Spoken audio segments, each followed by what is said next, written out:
Hello students, मैं हूं नारायण और आज की इस न्यू वीडियो के अंदर आपका स्वागत है। आज की इस वीडियो के अंदर हम पांडास के इंपॉर्टेंट फंक्शन सीखने वाले हैं। अगर आप डाटा साइंस या डाटा एनालिटिक्स सीख रहे हैं तो पांडास मोस्ट इंपॉर्टेंट लाइब्रेरी आपके लिए। तो चलिए वीडियो को शुरू करते हैं बिना समय को वेस्ट किए। तो सबसे पहले ये जानते हैं कि पांडास है क्या। पांडास एक पाइथन लाइब्रेरी है जो हम डाटा एनालिसिस और मैनिपुलेशन के लिए यूज़ करते हैं। यह स्ट्रक्चर डेटा को हैंडल करने में मदद करती है। और जो पांडास की फुल फॉर्म है वो है पाइथन डाटा एनालिसिस लाइब्रेरी। ठीक है। तो देखो, अगर सबसे पहले अगर आपके सिस्टम के अंदर पांडास इंस्टॉल नहीं है तो आप पिप इंस्टॉल पांडास लिख के कोड को रन करोगे जुपिटर नोटबुक के अंदर तो पांडास इंस्टॉल हो जाएगी। ठीक है। उसके बाद में पांडास को करेंगे अपन इंपोर्ट। ठीक है। इंपोर्ट कैसे करते हैं, सबसे पहले लिखते हैं इंपोर्ट, उसके बाद में अपना लाइब्रेरी का नाम लिखते हैं, उसके बाद में एएस उसका शॉर्ट नेम देते हैं पीडी। देखो, पांडास के अंदर हम सीरीज और डाटा फ्रेम का यूज़ करके डाटा फ्रेम बना सकते हैं। कैसे, आइए मैं एग्जांपल बताता हूँ आपको। जैसे मान के चलो एक डेटा नाम का वेरिएबल बना लिया। इसके है अंदर क्या है, पी डॉट सीरीज़। अब सीरीज़ के अंदर मान लो मेरे पास है 10, 12, 16, 30। ठीक है। ये मान गई अपनी सीरीज़। अगर मैं डाटा को प्रिंट कराऊँ तो ये क्या रिटर्न करेगा, मेरे को कुछ इस प्रकार से डेटा रिटर्न करेगा। ठीक है ना। अगर इसका टाइप प्रिंट करवाएं ना अपन, अगर इसका टाइप देखें तो टाइप क्या आएगा, सीरीज़। तो ये क्या होगी, पांडास की एक सीरीज़ होगी। क्या क्या होगी, पांडास सीरीज़। ठीक है।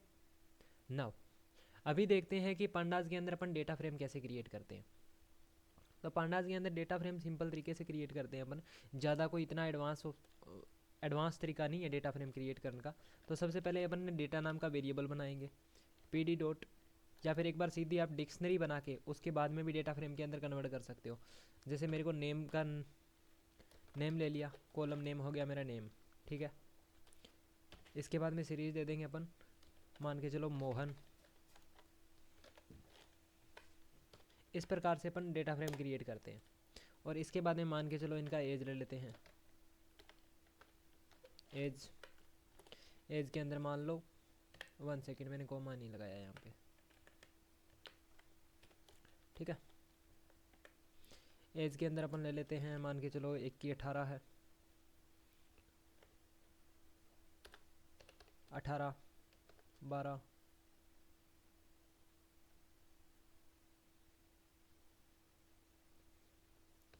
27, 36, 24।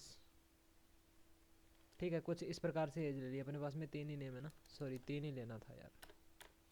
तो ये अपन ने एज ले ली। ठीक है। अगर देखो, अगर इस डेटा को अपन ने सिंपल प्रिंट करवा दिया, ठीक है, डाटा को अगर सिंपल प्रिंट करवाएं तो इतना अच्छा समझ में नहीं आएगा डेटा को। और जो डेटा फ्रेम का यूज़ करते हैं वो किस लिए करते हैं, अपन फास्ट व्यू के लिए भी, डेटा एक बढ़िया तरीके से अपन को फॉर्मेट के अंदर दिखे। तो इसको डेटा फ्रेम को कैसे क्रिएट करते हैं, डीएफ नाम से एक वेरिएबल बनाएंगे जिसके अंदर अपना डेटा फ्रेम लोड होगा। P D dot data frame, P D dot data frame के अंदर जो ऊपर अपन ने वेरिएबल के अंदर अपनी डिक्शनरी स्टोर है उसको डाल देंगे डाटा। ठीक है। तो ये क्या हो गया, अभी अपना एक डेटा फ्रेम क्रिएट हो गया। अगर डीएफ को प्रिंट करवाएं तो कुछ इस फॉर्मेट के अंदर डेटा दिखेगा। ऊपर अपना कॉलम का नेम आ गया, उसके बाद एज आ गई। ठीक है। जैसे मान के चलो मेरे को क्या, कौन सी फाइल इंपोर्ट करनी है, मेरे को मान के चलो CSV फाइल इंपोर्ट करनी है। तो मैं सिंपल सा लिखूँगा, sorry read CSV, sorry sorry sorry sorry P D dot read CSV। ठीक है, CSV सिंपल सी डबल कोड के अंदर अपन फाइल का नेम पेस्ट कर देंगे। ठीक है। और फिर कर देंगे कोड को रन। अगर मान के चलो अपन को एक्सेल से डेटा इंपोर्ट करना है तो अपन सिंपल सा कोड लिखेंगे P D, sorry sorry sorry simple सा कोड क्या लिखेंगे, P D dot read Excel. ठीक है। डबल कोड के अंदर एक्सेल फाइल का पाथ पेस्ट कर देंगे। ठीक है। इस प्रकार से अपन डेटा को इंपोर्ट कर सकते हैं। मान के चलो अपने पास में एक्सेल की फाइल है, ठीक है, उसके अंदर 1000 रो है और वो अपन को डेटा करना है पांडास के अंदर इंपोर्ट। ठीक है। तो अपन क्या लिखेंगे, P D dot read Excel और इसके अंदर उस फाइल का पाथ पेस्ट कर देंगे तो अपने पास में डेटा लोड हो जाता है। आगे मूव करते हैं। मान के चलो अपन एक फ़ाइल इंपोर्ट करते हैं यहाँ से, मेरे पास होगी शायद तक, है ना। यहाँ पे कौन सी,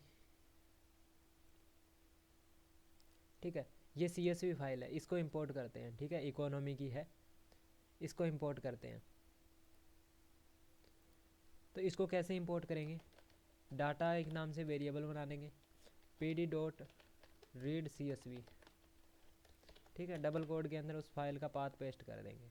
यहाँ पे जाएंगे, कॉपी करेंगे और वापस सेम में आके यहाँ पे क्या कर देंगे, पेस्ट कर देंगे और अभी कर देंगे कोड को रन। अगर अभी मैं डाटा को प्रिंट करवाऊँ ना तो मेरे पास कुछ इस प्रकार का डेटा आएगा।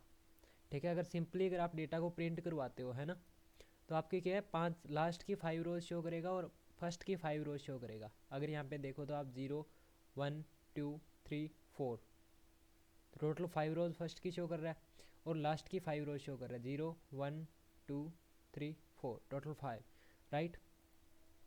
देखो अगर अपन को देखना है भी है, मेरे को तो ऊपर की 5 रो दिखे, ठीक है, ऊपर की 5 रो है वही दिखे, तो अपन इसके लिए क्या यूज़ करेंगे, dot head, HEAD, head function का यूज़ करते हैं। ये बाय डिफ़ॉल्ट क्या है, ऊपर की 5 रो दिखाता है। ठीक है, बाय डिफ़ॉल्ट अपन को ऊपर की 5 रो शो कर देगा। लेकिन अगर अपन कंडीशन देके इसके अंदर सर्च करते हैं, ठीक है, जैसे मैं 8 सर्च करना चाहूँ तो 8 भी सर्च कर सकता हूँ। ठीक है, अभी इसने बाय डिफ़ॉल्ट कितनी की है, 5 रो शो की है। इसके अंदर आप कंडीशन भी दे सकते हो, जैसे 3। ठीक है, तो इसने क्या 3 रो शो कर दी।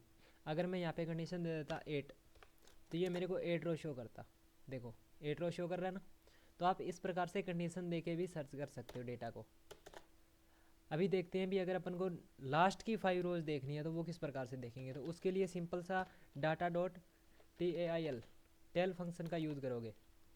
ठीक है, टेल फंक्शन क्या करता है, बाय डिफ़ॉल्ट लास्ट की 5 रोज रिटर्न कर देगा। देखिए ये देखो, लास्ट की 5 रोज रिटर्न कर दी ना। अगर इसमें भी आप कंडीशन दे सकते हो सेम उसी प्रकार से। ठीक है, आगे बढ़ते हैं। अब अपन को देखना है भी अपने डेटा का शेप कितना है। ठीक है, शेप बोले तो उसकी कॉलम और रो कितनी है टोटल। तो वो चीज़ देखने के लिए अपन किस चीज़ का यूज़ करते हैं, शेप फंक्शन का यूज़ करते हैं। जैसे data dot SHAP, shape function. अभी ये क्या करता है भी, अपने कॉलम के अंदर देखो 300 रो है और 6 कॉलम है। यहाँ पे देखो तो 1 2 3 4 5 6 कॉलम है और 304 रो है, राइट। इसके बाद में अगर आपको देखना है भी डेटा का बेसिक इन्फॉर्मेशन देखना है आपको, डेटा टाइप क्या है, ठीक है, उसके बाद में मेमोरी यूजेस कितनी हो रही है, तो उसके लिए अपन कौन सा फंक्शन यूज़ करते हैं, डाटा डॉट इन्फो। अब ये फंक्शन क्या करता है, अपन को डेटा की बेसिक समरी ला के दे देता है। जैसे यहाँ पे देखें तो अब यहाँ पे अपन को क्या दिखा रहा है, डेटा टाइप दिखा रहा है फ्लोटिंग। ठीक है, और यहाँ पे 0 to 303 ये टोटल अपन को रो दिखा रहा है। ठीक है, इसके बाद में यहाँ पे क्या दिखाता है, अगर कोई मिसिंग वैल्यू है या कोई नल वैल्यू है या कोई एम्प्टी कॉलम है तो वो अपन को यहाँ पे शो कर देगा। ठीक है, अगर मान के चलो इसके अंदर इस कॉलम के अंदर एक कॉलम के अंदर मिसिंग वैल्यू होती तो ये मेरे को 303 शो करता। ठीक है, सॉरी 302 शो करता, बिकॉज अपने पास में 303 रो है। ठीक है, इसके बाद में यहाँ पे क्या कर रहा है, मेमोरी यूजेस शो कर रहा है। ठीक है, 14.4 प्लस KB की मेमोरी यूज हो रही है और यहाँ पे क्या कर रहा है, डेटा टाइप शो कर रहा है। ठीक है, आगे चलते हैं। अब अपन को देखना है भी डेटा की एक स्टैटिस्टिक समरी निकालनी है ना। न्यूमेरिक कॉलम की अपन को क्या चाहिए, एक स्टैटिस्टिक समरी चाहिए। तो अपन उसके लिए अपन डिस्क्राइब फंक्शन का यूज़ करते हैं, डाटा डॉट डिस्क्राइब। ठीक है, इस फंक्शन का यूज़ करते हैं। ठीक है, तो अभी अपन सबसे छोटी वैल्यूज देख सकते हैं। ठीक है, 75%, 50%, अपन को क्या है, न्यूमेरिक कॉलम का क्या है, एक सम करके दे देता है। ठीक है, जैसे मिनिमम 105 है और मैक्स देखें तो अपन को दिख रही है अभी 22,500। ठीक है, मतलब सबसे बड़ी वैल्यू है वो है 22,500 और इसके अंदर जो सबसे बड़ी वैल्यू है वो है 75.500 कुछ। ठीक है, तो इस प्रकार से अपन एक डेटा की न्यूमेरिक डेटा की स्टैटिस्टिक समरी निकाल सकते हैं। आगे मूव करते हैं। अगर मान के चलो अपन को डेटा के अंदर देखना है भी टोटल नल वैल्यूज़ कितनी है, तो उसके लिए अपन डेटा के अंदर दो फंक्शन यूज़ करते हैं। एक तो होता है इज एन ए, ठीक है, इज एन ए डॉट सम, ठीक है। अब ये क्या करेगा, अपन को अगर डेटा के अंदर नन वैल्यूज होती तो सम करके दे देता, ठीक है। अगर मान के चलो मैं सम न लगाऊं इसके अंदर, तो ये मेरे को क्या रिटर्न करेगा, true false true false true false, ठीक है। जहाँ पे मान के चलो नन वैल्यूज है वहाँ पे ये क्या कर देगा, ट्रू रिटर्न कर देगा, और जहाँ पे नहीं है वहाँ पे ये फॉल्स रिटर्न करेगा। तो इस प्रकार से अपन डेटा बहुत बड़ा है तो अपन को समझ में नहीं आएगा, क्योंकि कंपनियों के अंदर डेटा लाखों रोज़ का डेटा होता है, तो उसमें इस प्रकार से देखना पॉसिबल नहीं है, तो इसलिए अपन सम का यूज़ करते हैं, ठीक है। भी अपन को सिंपल व्यू मिल जाए डेटा के अंदर कौन से कॉलम के अंदर कितनी वैल्यूज़ है, फिर उसके अंदर उसके अकॉर्डिंग अपन ऑपरेशन परफॉर्म करते हैं, ठीक है। एक होता है अपने पास कौन सा, इज नल डॉट सम, ठीक है। अगर इसको सीधा रन करेंगे तो अपन को क्या रिटर्न देगा, true true false true false true false, ठीक है। अगर कहीं पे वैल्यू एम्प्टी कॉलम होगा, मिसिंग वैल्यूज होगी, तो वहाँ पे ये क्या कर देगा, ट्रू रिटर्न कर देगा, ठीक है। और अगर इसके साथ भी अपन सम यूज़ कर सकते हैं ताकि अपन को डेटा का एक सिंपल व्यू मिल सके। इसके बाद में अगर अपन को डेटा के अंदर डुप्लीकेट वैल्यूज चेक करनी है तो वो किस प्रकार से चेक करेंगे, डेटा डॉट डुप्लीकेटेड, ठीक है, डॉट सम, इसके साथ भी हम सम यूज़ करेंगे, ठीक है। अगर इसके साथ अगर हम सम यूज़ न करें तो पता है क्या दिक्कत होगी, डेटा सही से नहीं ट्रू फॉल्स दिखाएगा, ठीक है। जहाँ पे डुप्लीकेट वैल्यूज होगी वहाँ पे ट्रू दे देगा, और जहाँ पे नहीं है वहाँ पे फॉल्स रखेगा, ठीक है। तो इसलिए अपन इसके साथ में सम यूज़ करते हैं ताकि अपन को डुप्लीकेट वैल्यूज़ का सम पता लग जाए भी अपनी डेटा फ्रेम के अंदर डुप्लीकेट वैल्यूज़ कितनी है। इसके बाद में डुप्लीकेट वैल्यूज़ है तो उसको रिमूव कैसे करते हैं, तो उसके लिए होता है डाटा डॉट ड्रॉप डुप्लीकेट्स, ठीक है। और इसके अंदर लिखते हैं in place equal to true, ठीक है। अब in place equal to true लिखने का क्या मतलब है भी, अपने ओरिजिनल डेटा के अंदर चेंज हो जाए, यानी अगर ओरिजिनल डेटा के अंदर कोई एम्प्टी वैल्यूज़ है तो वो क्या हो जाए, रिमूव हो जाए। आगे बढ़ते हैं। इस वीडियो को लेके आपको कोई डाउट हो या कोई फंक्शन समझ में न आए तो आप मेरे को कमेंट बॉक्स में पूछ सकते हो, मैं आपको रिप्लाई ज़रूर करूँगा, ठीक है। इसके बाद में आता है डेटा फिल्टरिंग सिलेक्शन, ठीक है। या सबसे पहले अपन ये सीख लेते हैं भी अगर मिसिंग वैल्यू है तो उसको रिमूव कैसे करते हैं। तो उसके लिए सिंपल सा फंक्शन होता है डाटा डॉट, सबसे पहले तो वही आएगा जो अपने जिस वेरिएबल के अंदर अपना डेटा लोड है, तो अपन क्या करेंगे, data dot drop N A, और इसके अंदर लिख देंगे in place equal to true, ठीक है, ट्रू। तो अभी ये क्या करेगा, अपने डेटा के अंदर से नन एम्प्टी वैल्यूज़ है उसको रिमूव कर देगा, ठीक है। इन प्लेस इसीलिए लिखा जाता है क्योंकि अपने ओरिजिनल डेटा के अंदर चेंज हो, ठीक है। परमानेंटली अपने ओरिजिनल डेटा से जो मिसिंग वैल्यूज़ है वो रिमूव हो जाए। आगे बढ़ते हैं। इसके बाद में आता है डाटा फिल्टरिंग और सिलेक्शंस, ठीक है।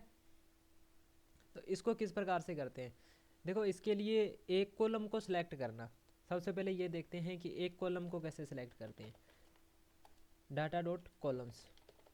मैं एक बार कॉलम्स देख लेता हूँ। हाँ, कॉलम से याद है भी अगर आपको डेटा के कॉलम प्रिंट करवाने हैं तो अपन आप कैसे प्रिंट करवा सकते हो, डाटा डॉट कॉलम्स फंक्शन, एक कॉलम्स नाम से फंक्शन होता है, वो अप्लाई करोगे तो अपने पास में क्या है, जो डेटा है उसके कॉलम्स प्रिंट हो जाएंगे, ठीक है। उसके बाद भी अपन को देखना है किसका डेटा, ईयर का डेटा, तो अपन क्या यहाँ पे क्या टाइप कर देंगे डबल कोड के अंदर, ईयर, ठीक है। तो अपन को सिर्फ एक ही कॉलम शो, 1 सेकेंड क्या दिक्कत है,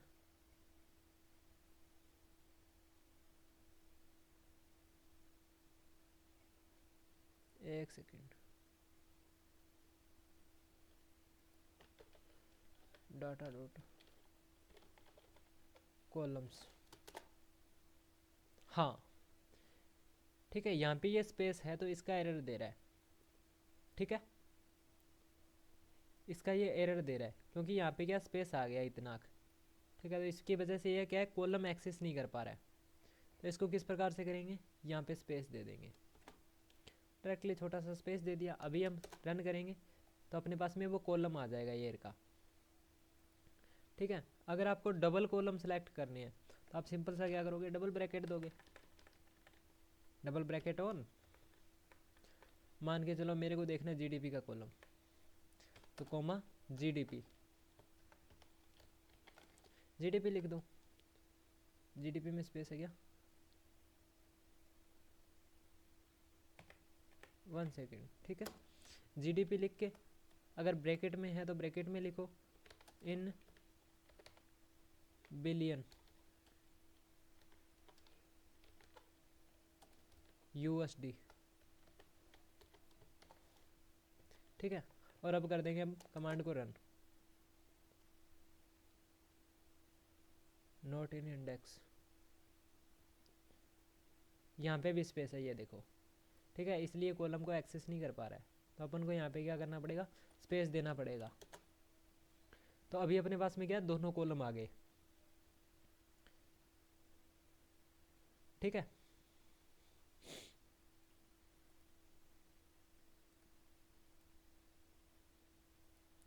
ठीक है, और इस तरीके से क्या आप मल्टीपल कॉलम को भी सिलेक्ट कर सकते हो। ठीक है, आगे मूव करते हैं। मान के चलो अपने कॉलम के अंदर स्पेस है, एक्स्ट्रा स्पेस है, तो इसको अपन किस प्रकार से रिमूव कर सकते हैं वो जानते हैं, है ना। भी अपने पास में यहाँ पे देखो ईयर में एक्स्ट्रा स्पेस है, जीडीपी में एक्स्ट्रा स्पेस है, मतलब ऑलमोस्ट सभी कॉलम के अंदर क्या है, एक्स्ट्रा स्पेस है, सिर्फ एक कंट्री वाले कॉलम को छोड़ के। बाकी ईयर के अंदर एक्स्ट्रा एक्स्ट्रा स्पेस है, जीडीपी के अंदर एक्स्ट्रा स्पेस है। ठीक है, तो अभी इसको रिमूव कैसे करते हैं उस चीज़ के बारे में सीखते हैं। अभी लिखेंगे columns, COLUMNS columns is equal to data dot columns STR dot strip, और इस कमांड को कर देंगे रन। अगर यहाँ पे देखेंगे ना, अपन को डाटा के कॉलम दोबारा प्रिंट करवाते हैं अपन, CO कॉलम्स, तो अभी वो एक्स्ट्रा स्पेस था ना वो हट चुका है। नाउ अभी देखते हैं ग्रुप बाय वाले फंक्शन। ठीक है, एक जो अपने पांडाज है इसके अंदर एक ग्रुप बाय फंक्शन होता है, तो ग्रुप बाय कैसे करते हैं। ठीक है, अगर डेटा को मैं प्रिंट करवाऊँ एक बार, डाटा डॉट हेड, तो कंट्री, ठीक है, मेरे को कंट्री के अकॉर्डिंग जीडीपी को देखना है। ठीक है, जीडीपी, तो इसको किस प्रकार से देखेंगे, data dot group by, group by सबसे पहले किसके अकॉर्डिंग कर रहे हैं, तो अपन कर रहे हैं कंट्री के अकॉर्डिंग, कंट्री के अकॉर्डिंग। ठीक है, ग्रुप बाय किसको कर रहे हैं, कंट्री के अकॉर्डिंग किसको कर रहे हैं, तो जीडीपी को, तो यहाँ पे आ जाएगा जीडीपी,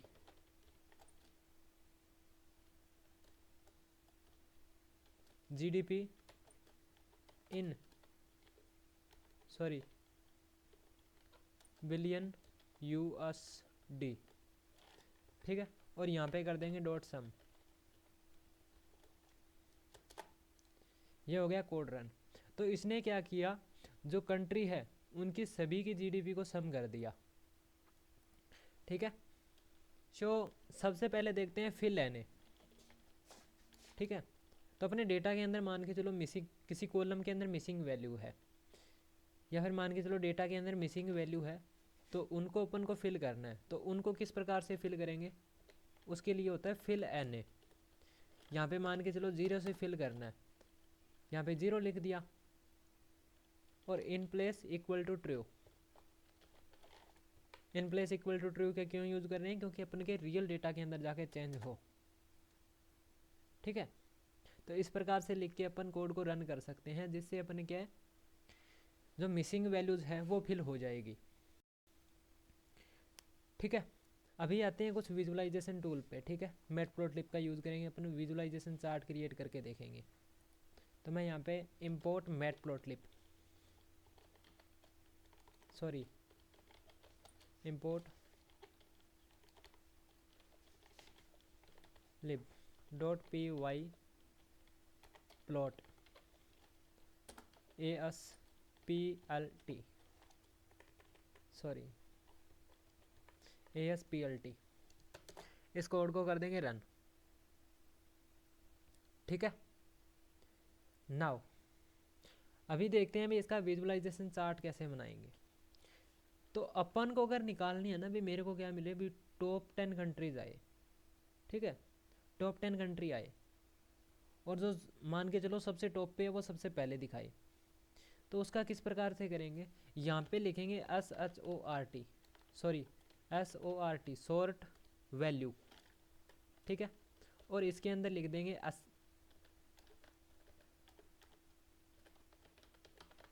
असेंडिंग फॉल्स। अब इसने क्या किया, मान के चलो अपन स्कूल के अंदर प्रार्थना बोलते थे, है ना। तो अपने क्या होता था, सबसे जो छोटा था वो आगे खड़ता था, लाइन के अंदर सबसे आगे खड़ता था, और जो सबसे बड़ा होता था वो सबसे पीछे आ जाता था, ठीक है। तो इस फंक्शन के अकॉर्डिंग अपन ने क्या कर दिया कि जो सबसे छोटा था वो तो सबसे पीछे आ गया, और जो सबसे बड़ा था जो पीछे खड़ा था वो सबसे आगे आ गया। अगर अभी मैं प्लॉट करूँ यहाँ पे, ठीक है, प्लॉट, ये क्या है, मैट प्लॉट लिप का है एक प्लॉट चार्ट, यानी इससे अपन प्लॉट चार्ट, एक चार्ट क्रिएट कर रहे हैं। यहाँ पे लिख दूँ मैं काइंड बार, ठीक है। काइंड बोले तो आप क्या क्या बनाना चाह रहे हो, ठीक है। यहाँ पे लिख दिया मैंने बार, और अब मैं कर दूँ इसको रन। तो अभी देखो यूएस से क्या सबसे ऊपर है, ठीक है। यहाँ पे देख रहे हैं ना अपन को, यूएस से सबसे ऊपर है, फिर उससे उससे नीचे चाइना, उससे नीचे जापान, ठीक है, कुछ इस प्रकार से। तो इस फंक्शन का यूज़ करके अपन ने क्या निकाल लिया, भी जो सबसे बड़ी कंट्री थी उनको निकाल लिया, भी जो सबसे बड़ा था वो सबसे पहले आ गया, उसके बाद चाइना, जापान, कुछ इस प्रकार से, ठीक है। अगर इसके अंदर अगर अपन टाइटल देना चाहते हैं तो टाइटल किस प्रकार से देंगे,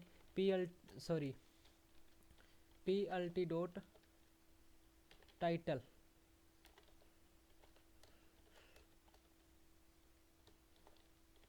टॉप कंट्री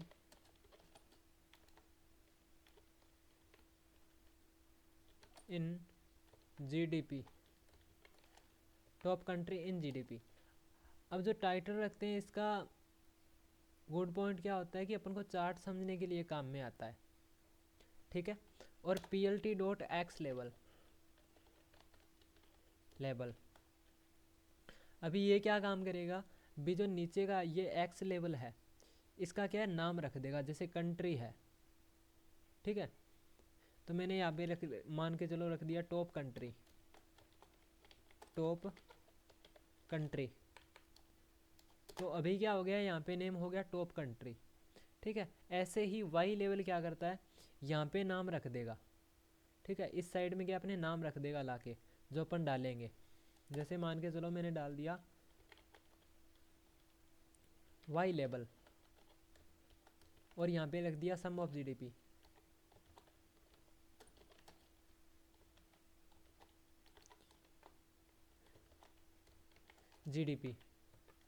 ठीक है। और मैंने फाइनल आउटपुट के लिए कर दिया PLT डॉट शो, ठीक है। अभी ये जो PLT डॉट शो किया ना, ये चार्ट को शो करने के लिए काम में लेते हैं, ठीक है। फाइनल आउटपुट के लिए भी चार्ट को स्क्रीन पे शो करें। ये देखो सम ऑफ GDP, ठीक है, आ गया, ठीक है। सो ये आज का वीडियो आपको कैसा लगा कमेंट करके ज़रूर बताइएगा। अगर आप डेटा एनालिटिक के अंदर या डेटा साइंस के अंदर इंटरेस्ट रखते हैं तो मैं डेली इसी पे वीडियो लेके आता हूँ। चैनल को सब्सक्राइब कर लीजिएगा। अगर आपका कोई क्वेश्चन हो तो आप कमेंट बॉक्स के अंदर मेरे से पूछ सकते हो, मैं रिप्लाई ज़रूर करूँगा। अगर वीडियो अच्छा लगा तो वीडियो को लाइक करना, अपने दोस्तों को शेयर करना। Thank you so much guys.